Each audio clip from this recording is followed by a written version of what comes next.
Hi, in front of me is Arduino, and today I would like to show you how you can change device theme on this device. Firstly, open Settings. Now choose Wallpaper and Theme and go into Theme. Over here you can choose Top Free and see the best free options. Click at the theme that you like the best, I will go with that one. And choose Download, then wait.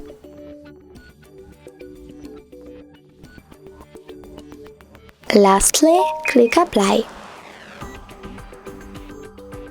As you can see, theme of my device has changed.